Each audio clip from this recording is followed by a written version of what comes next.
So today we're going to do some quilling. So I'm going to show you first basic quilling shapes. You're going to need your strips of paper, and then you need some long stick-like objects. You can use a pencil, a paintbrush, toothpicks work well. You can try a marker or something like that. And I'm just going to take the end of the paper, curl it around my paintbrush, and then I'm just going to roll it up. I'm trying to keep it as tight as possible as I do this. When I get to the end, I'm going to hold it tightly and then secure it with a little glue. And I'll hold that for at least 10 seconds or so while it sets. Sometimes it takes 30 seconds. And then I'm just going to slide it off. And this is our first basic shape, and that is called a tight roll. Then our next one, I'm going to do the same thing. Curl it around my paintbrush and just roll it up nice and tight. Then when I get to the end, try to keep it on top of itself. When I get to the end, I'm just going to slide it off this time and let it go. And I'm letting it loosen up a little bit. And this one is called a loose roll. I'm just going to secure the end with a little glue. And hopefully that stays. Put that to the side. I'm going to show you one more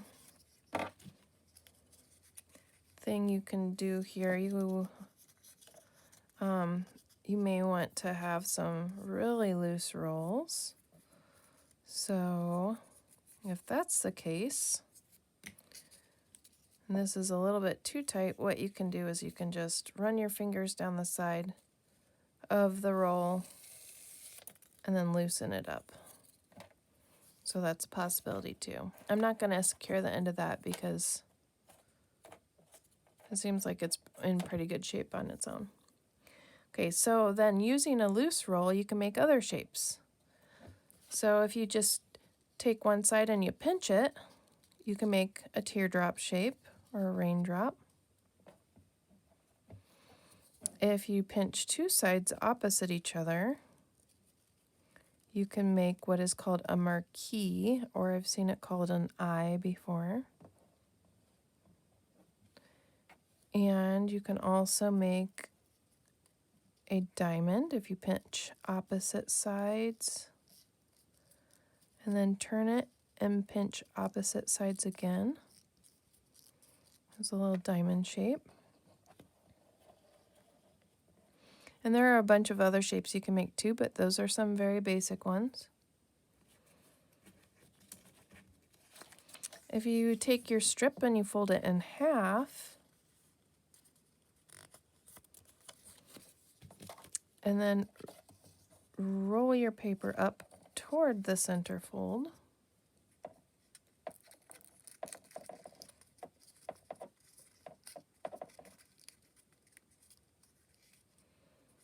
and then on the other side, roll up the other side toward the center fold.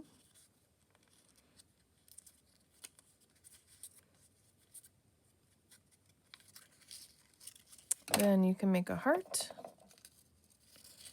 and you can just secure the two rounded parts together with a little glue. And if you, instead of going in toward the fold, if you roll it out away from the fold, you can make a V or antennae.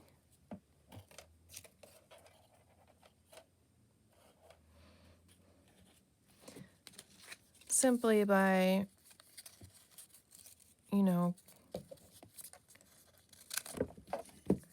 just gluing two ends together, you can make a loop. Or I think they call this a ring.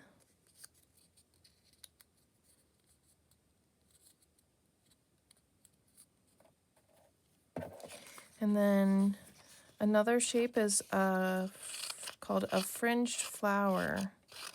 So if you cut some fringe all the way down the paper. You want to make sure that you don't cut all the way across and cut your paper apart.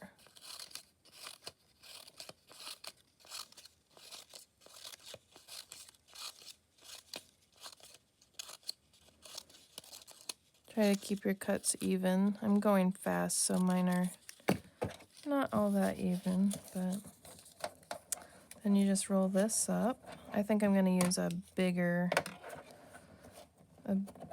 pencil for this one.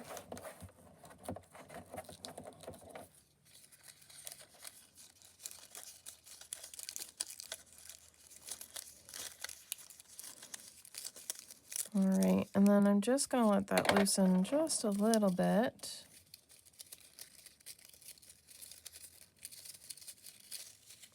There we go, it's getting stuck on itself.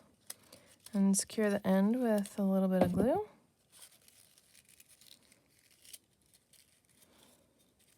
And while you're holding it, while it's gluing, you can just put your fingers down the center of that and then start to spread those petals out. So that's a fringe flower.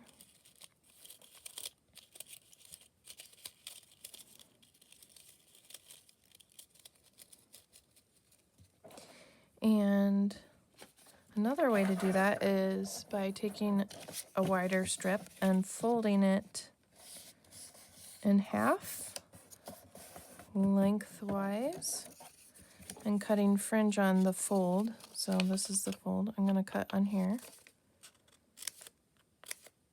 I'm cutting my fringe on the fold.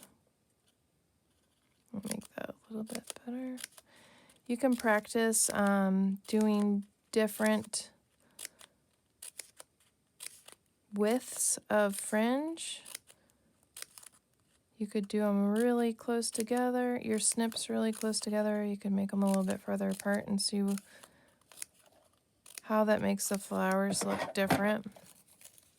Now when you're rolling up this one, to really make it look nice, you want to kind of take one side of this fringe and make sure that it doesn't match up with the other side.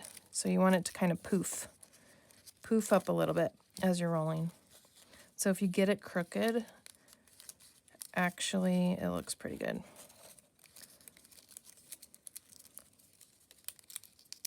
I'm just going to roll this one up.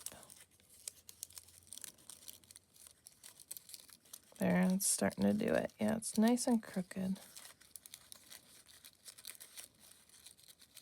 And see how the petals poof up. So that's pretty cool. And then I'm just going to put some glue to secure it. I'm going to make sure I get glue on both of the layers there so that they're both held in place.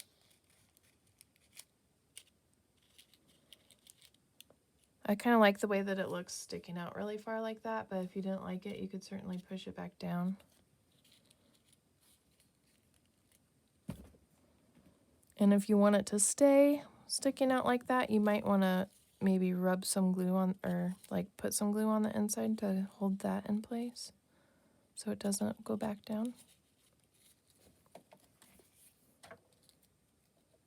Okay, and then I'm going to show you the next step. So those are the most basic shapes that you can make.